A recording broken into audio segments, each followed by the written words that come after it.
Good evening. Here are tonight's top stories. The Guyana Revenue Authority, GRA, seizes gold jewelry from passengers attempting to smuggle it out of Guyana. A teen is arrested for a fatal hit-and-run on the Quarantine Coast. A man is arrested for attempting to smuggle a phone into Timeri prison.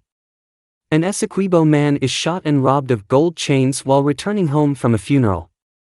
An armed gang robs a businesswoman and two others in Region 5. President Ali inspects the Ogle to Eccles 4-lane road. Stay tuned for the details of these stories. Please remember to like, share and subscribe to our channel for more news. Essequibo man shot and robbed of gold chains while returning home from funeral. Charon Regubir, a 46-year-old resident of Adventure, Essequibo Coast, was shot and robbed on Monday night as he returned home from a funeral. The robbery occurred around 10:30 p.m. when Regubir was attacked by an armed bandit while waiting for his wife to open the grill work at their home. Regubir was robbed of 2 gold chains and 1 gold ring valued at $240,000 GYD.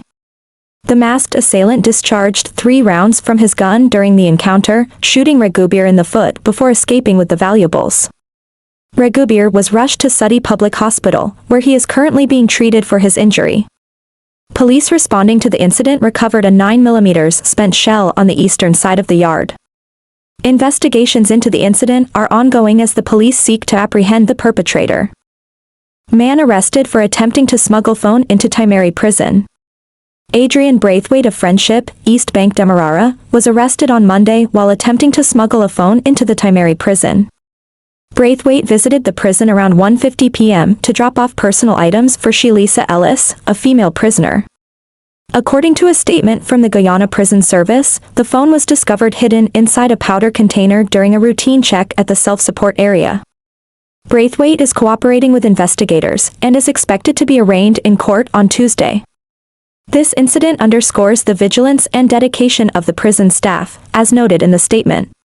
Director of Prisons Nicolon Elliott has recently reiterated that anyone, including prison officers, caught colluding to smuggle contraband into prison facilities will face strict legal consequences. Elliott emphasized that despite heightened monitoring and surveillance at all prison locations, there have been multiple attempts to smuggle contraband. He warned that there will be no leniency for corrupt officers, family members, or friends of inmates who break the law.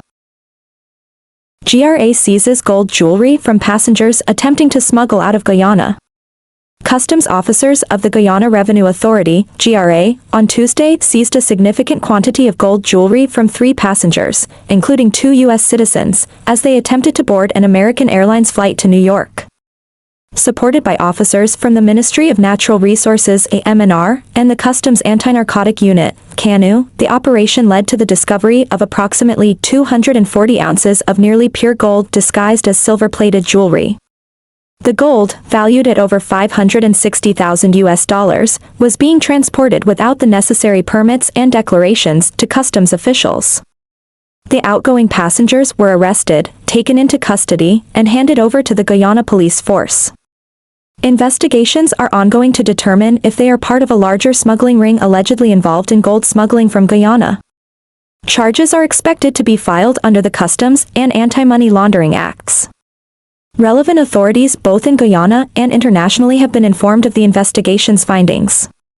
The GRA has expressed concern over the increasing trend of smuggling items such as gold, monetary instruments, arms, and narcotics through Guyana's ports. They have issued a stern warning to those involved or considering engaging in such illegal activities to cease immediately or face severe consequences. Teen arrested for fatal hit-and-run on Quarantine Coast. Police have arrested an unlicensed 17-year-old girl in connection with the hit-and-run accident that claimed the life of 29-year-old Dionarine Budrum on Sunday. The teenager, who works as a cashier, was apprehended hours after the incident and remains in custody as investigations continue. According to a statement from police headquarters, Budrum was walking along Johns Public Road on the Quarantine Coast when a pickup truck, bearing registration number GNN 4363, struck him. The impact flung Budrum into a nearby bus shed, and the vehicle ended up in a nearby drain. The driver immediately fled the scene. A public-spirited citizen found Budrum unconscious and transported him to Port Morant Public Hospital, where he was pronounced dead on arrival. Nandrini Bacon, Budrum's sister-in-law, has publicly demanded justice for his death. Me want justice. Me holding out fa justice. Them got to give me justice for me brother-in-law. That car man knocked by and left. So? Left by on the road. Nobody. Nah. Pick up, nobody. Nah. Do nothing. Left. To dead on the road, Bacon told reporters. Bacon explained that Budrum left home early Sunday morning, and when he did not return, she became worried. Later, she received a call from a relative informing her that Budrum had been involved in an accident and had died. By the time she arrived at the scene, his body had already been taken to the mortuary. The investigation is ongoing, and police are expected to lay charges as they seek to bring justice for Budrum's family. Armed gang robs businesswoman and 2 others in Region 5. Police in Region 5 are actively pursuing 5 armed men who attacked and robbed a Blairmont businesswoman, her husband, and a customer on Monday evening. The robbery occurred around 7:15 p.m. at Lot 39 No. 4 Settlement, Blairmont, West Bank Burbus. The victims have been identified as 49-year-old Rewati Prasad, also known as Babita, her husband, 50-year-old Nadir Hussain, also known as Nado, and a customer, 28-year-old Muhammad Laikraj, also known as a David. During the robbery, Prasad was robbed of a Samsung S21 cell phone, 622-8783, valued at $100,000, and a 21 cell phone without a SIM card valued at $55,000, $3 million in cash, Guyana currency, a gold wedding ring valued at $50,000, an undisclosed amount of G10T and Digicel phone cards, and a significant amount of gold jewelry. Hussain reported losing an A50 cell phone, 643-1257, valued at $55,000, while Laikraj was robbed of a cell phone valued at $40,000 and a gold chain valued at $75,000. According to Hussain, he and Prasad operate the Babita General Store, located on the ground floor of their 2-story wooden and concrete house. On the night of the robbery, he was about to lock the gate on the eastern side of his yard when he was approached by 5 unidentifiable men wearing dark hoodies and armed with handguns.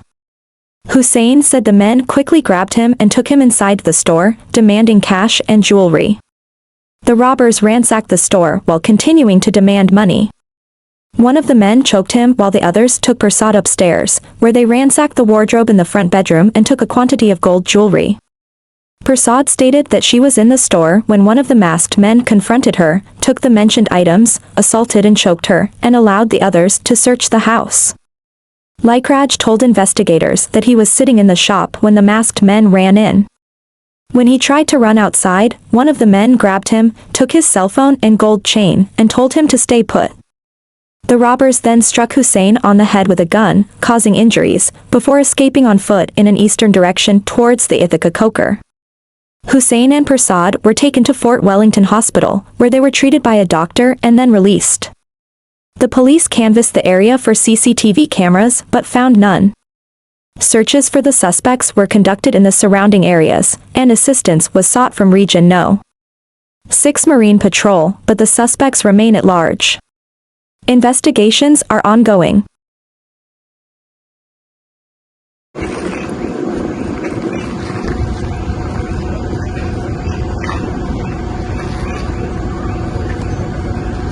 Is sleep, right?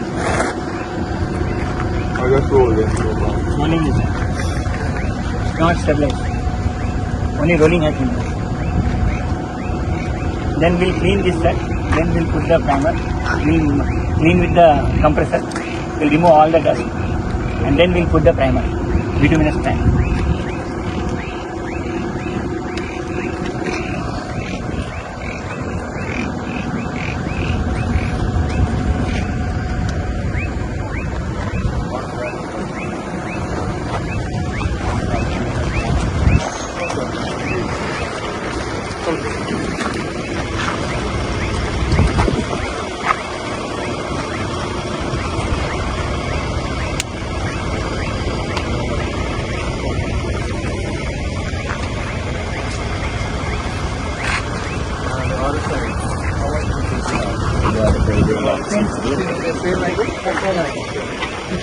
From our shoulder 50 meters is there.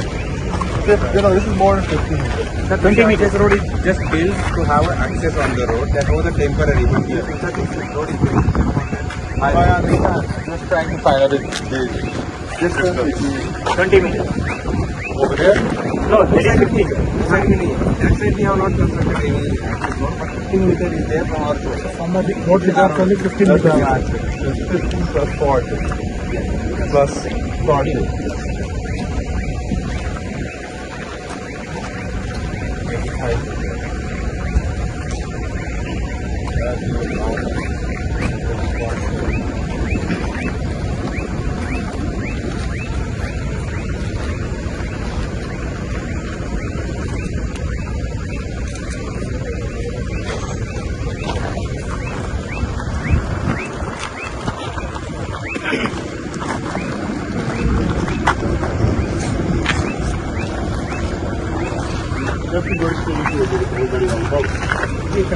We can go straight away. We can go all the way. So I suggest you should get the entire progress. little part of it is going to have to go.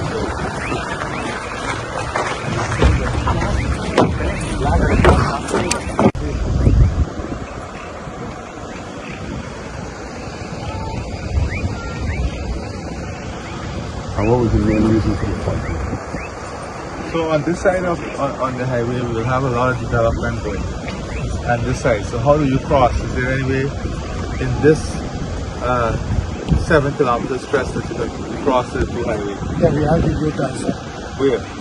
at 4 plus One 1 is 4 plus 100. It is 4 plus 100. From here it is still 1 kilometer away. We'll get one U-turn. So between the 7 kilometers, you only have one. No, 2 U-turns. But if you can, For every 1.5 kilometer, we have 1 U-turn. Every 1.5 kilometers. Yeah.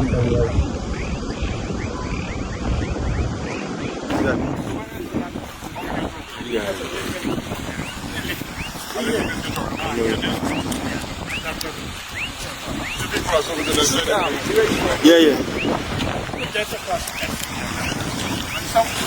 Y'all need us population.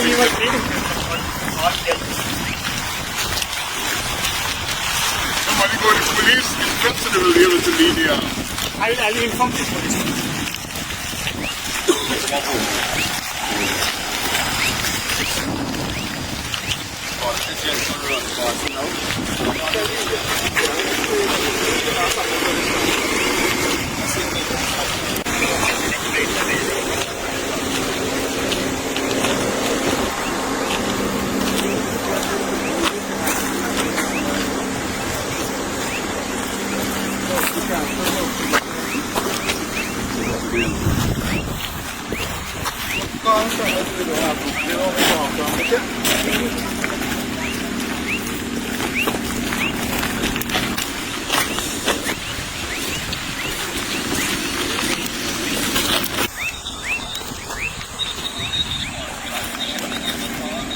Turn around.